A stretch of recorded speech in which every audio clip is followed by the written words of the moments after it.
والسلام على سيدنا محمد وعلى آله وصحبه أجمعين. سبحانك لا علم لنا إلا ما علمتنا إنك أنت العليم الحكيم. رب اشرح لي صدري ويسر لي أمري واحلل عقدة من لساني يفقهوا قولي. Bapak Ibu jamaah yang kami muliakan, yang insya Allah juga dimuliakan Allah Subhanahu wa Ta'ala di dunia maupun di yaumul akhir nanti.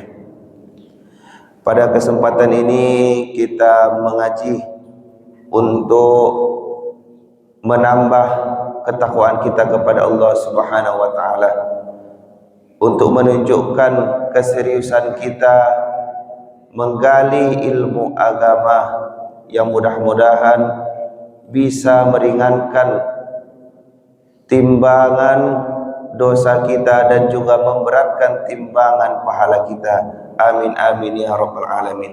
Bapak Ibu, pagi ini kita mengaji surah Al-Baqarah, yaitu yang pertama ayat 212. A'udzu billahi minasyaitonir rajim. Bismillahirrahmanirrahim. Zuyyina lilladzina kafarul hayatud dunya wa yaskharuna minal ladzina amanu walladzina ittaqaw fawqahum yawmal qiyamah wallahu yarzuqu man yasha'u bighairi hisab. Artinya, kehidupan dunia dijadikan terasa indah dalam pandangan orang-orang yang kafir. Mereka menghina orang-orang yang beriman, padahal orang-orang yang bertakwa itu berada di atas mereka pada hari kiamat.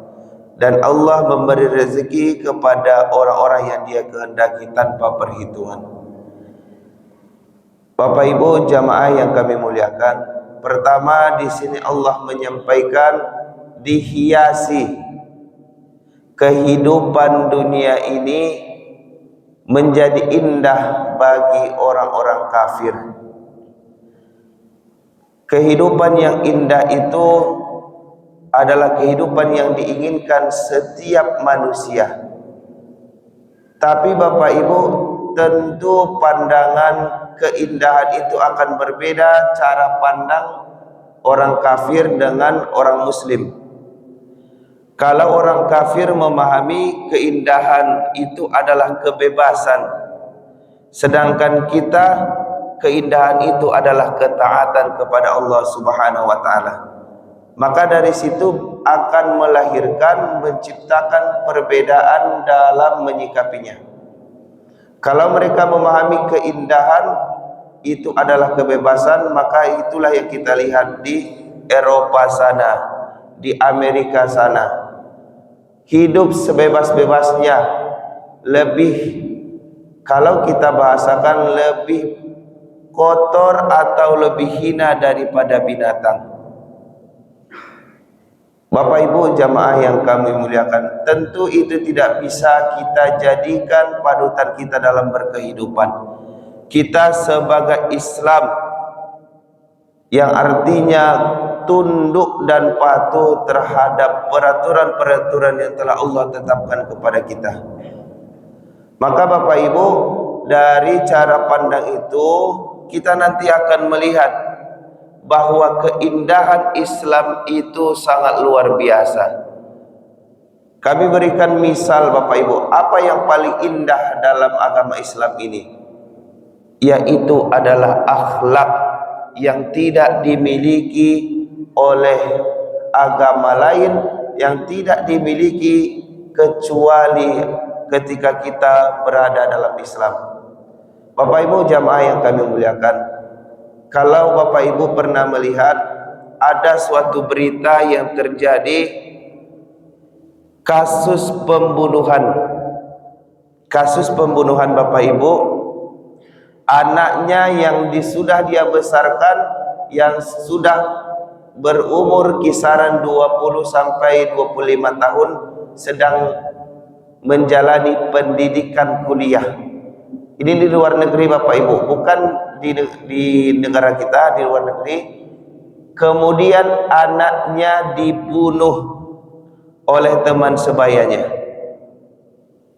Kalau Bapak Ibu yang dirahmati Allah, kalau kita melihat keindahan kita, kenikmatan kita direnggut oleh orang lain, anak yang kita besarkan dengan penuh kasih sayang, anak yang kita besarkan dengan penuh cinta dari orang tuanya, lalu dibunuh oleh orang lain, apa sikap yang hadir dari sikap kemanusiaan kita?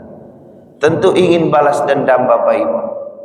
Tentu ingin caranya yang membunuh tadi nyo merasakan lebih sakit daripada apa yang ambo rasakan, apa yang awak rasuan, apa yang dirasuan anak awak. Kan itu Bapak Ibu. Akan tetapi berbeda ketika kita sudah menyatakan untuk Islam dan menuntun, menjunjung tinggi akhlak mulia yang ada dalam agama Islam. Orang tua yang anaknya dibunuh kebetulan adalah seorang muslim yang taat. Ketika di depan pengadilan Bapak Ibu yang kami muliakan, ketika di depan pengadilan, di depan jaksa, bahwa anak tersebut didakwa untuk hukuman mati. Kemudian si ibu tadi, orang tua yang anaknya dibunuh, berbicara kepada yang memutuskan vonis tersebut bahwa kalau bisa anak ini tidak dihukum mati, tapi saya didik anak ini, saya biayai sekolahnya, saya biayai pendidikannya sampai nanti dia menjadi orang yang hebat. Itulah akhlak mulia yang diajarkan oleh agama Islam. Tidak ada sifat membenci, tidak ada sifat dendam. Itulah kemuliaan yang ada dalam Islam ini Bapak Ibu.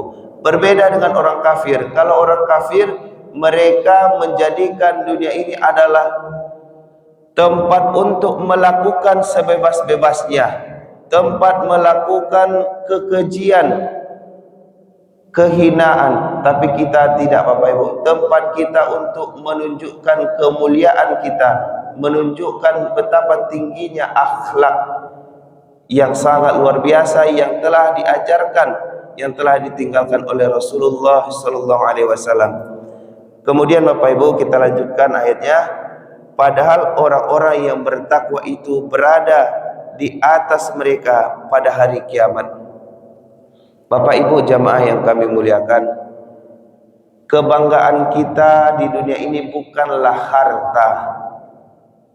Karena pada hari ini orang terkaya di dunia bukanlah dari golongan kita, bukanlah dari muslim.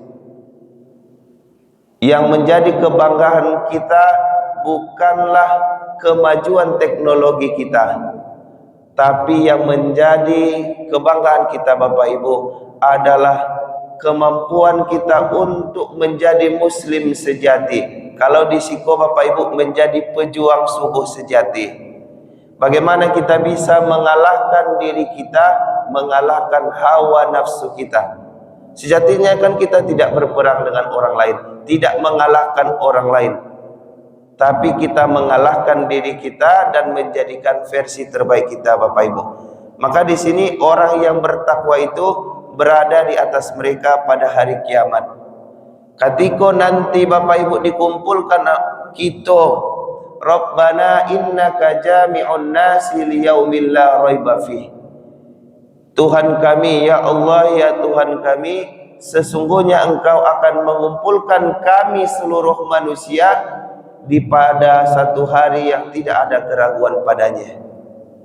Maka Bapak Ibu, nanti di padang mahsyar nanti akan jelas bahwa orang beriman akan lebih mulia daripada orang kafir. Orang beriman akan lebih tinggi daripada orang kafir. Kalau disikokan awak kok indak tinggi-tinggi mana takwa awak kepada Allah, awak merasa hina. Ba aku orang Cina tu kayu-kayu mana. Ba aku orang-orang apa tu babiti awak indak sanang bana nampak hidupnya. Oto bakile mengganti-ganti tiap bulan. jaleh bisu Bapak Ibu di yaumul mahsyar nanti, liyaumil la raiba fi, di hari itu tidak ada keraguan padanya, bahwa benarlah orang yang bertakwa itu di atas orang-orang kafir.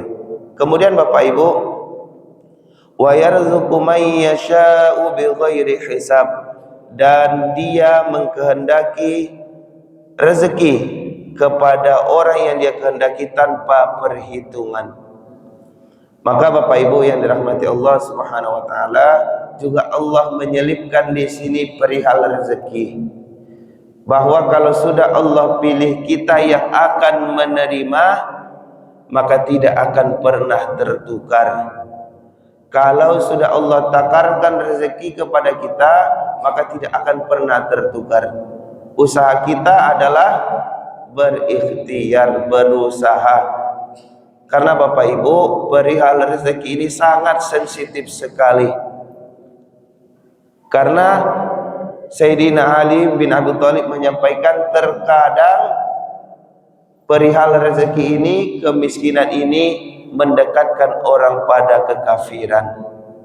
Mendekatkan orang kepada kekafiran. Kadang ada rasa kinyo Bapak Ibu, alah mulainya came-came, kemudian pindah agamanya Bapak Ibu. De apa ada yang menawarkan kok amwa masuk ke agama awak bayar sekian, awak bayar sekian. Maka Bapak Ibu, perihal rezeki ini harus kita sadari bahwa Allah lah yang memberikan rezeki. Kalau Allah yang sudah mengkehendaki kita menerima rezeki tersebut, tidak akan pernah diambil orang lain. Kok samo kali awak 10 orang ke ujung, kok lara saki awak pastinya tiba kakak awak, pasti Bapak Ibu. Kemudian melihat pengajian ini, kita mencoba untuk melihat relevansinya kepada hadis Rasulullah SAW, ad-dunya sijnul mu'min wa jannatul kafiri, bahwa kehidupan dunia ini adalah penjara bagi orang mukmin dan kemudian surga bagi orang kafir. Kalau kita mau Bapak Ibu mendapatkan surga nanti di akhirat, maka jadikan kehidupan ini seperti penjara. Apa tuh Bapak Ibu di penjara? Di penjara itu Bapak Ibu, kita tertahan, manahan salero Bapak Ibu. Ketika menahan salero, apalagi sesuai dengan tuntunan Allah Subhanahu wa taala, maka hadiahnya adalah surga. Kok di lapihan bana salero kini Bapak Ibu, sadonyo kadi makan, sadonyo kadi karajuan, maka khawatir kita, takut kita tidak mendapatkan surganya Allah Subhanahu wa taala. Maka Bapak Ibu yang dirahmati Allah, pengajian kita ini sejatinya adalah prinsip kita, prinsip seorang muslim, bahwa kehidupan dunia ini bukan tempat untuk bersenang-senang, bukan tempat yang penuh dengan kebebasan, tapi dunia ini adalah tempat kita beramal, taat kepada Allah Subhanahu wa taala sesuai dengan peraturannya. Kapan balasannya? Kapan hadiahnya? Ketika kita lah dipanggil Allah Subhanahu wa taala, ketika kita lah kembali, wadzalika husnul ma'ab, kata Allah Subhanahu wa taala. Yang demikian itu, yaitu surga, adalah sebaik-baik tempat kembali. Dah ada Bapak Ibu, dah ada yang sampai kembali, sampai balik saya saran-carancanya kecuali surga. Jangan tertipu Bapak Ibu. Ko ado harato, ko ado sawah, ko ado ameh, nan banyak tu Bapak Ibu, investasikan untuk akhirat. Investasikan untuk akhirat. Jangan sibuk investasi dunia tarik, investasi yang juga ke akhirat. Ko ado harato awak, ko ado harato yang awak simpan, investasikan untuk bangun sekolah. Satu awak untuk bangun sekolah, satu awak untuk kebaikan-kebaikan yang ada di dunia ini. Kok lah selesai kehidupan dunia Bapak Ibu, itulah sedekah tuh. La sedekah la tatutui kecuali investasi awak tadi. Kok investasi harta, investasi sedekah, investasi anak. Kok anak kau lah ditinggal soleh je Bapak Ibu, mudah-mudahan nanti itulah yang akan terus mengalir. Maka itulah Bapak Ibu pengajian kita, mudah-mudahan jadilah prinsip kita sebagai muslim sejati yang taat kepada Allah Subhanahu wa taala. Kemudian terakhir Bapak Ibu, setelah pengajian ini kita akan membagikan kupon kurban untuk pejuang subuh. Insyaallah Bapak Ibu pejuang subuh akan dapat kupon 1 dan bisa diambil pada hari Senin setelah kita penyembelihan. Mudah-mudahan bisa kita manfaatkan juga dan bisa kita bagikan kepada keluarga kita. Kok nio dibagikan, dan juga alhamdulillah Bapak Ibu yang ikut peserta kurban juga mendapatkan sebagai pejuang subuh. Jadi tidak dipisah Bapak Ibu, koknya 1 mbak kurban dan alhamdulillah dapat juga ateh namo peserta kurban atau pejuang subuh. Mungkin itulah Bapak Ibu pengajian kita, mudah-mudahan ada manfaatnya. Assalamualaikum warahmatullahi wabarakatuh.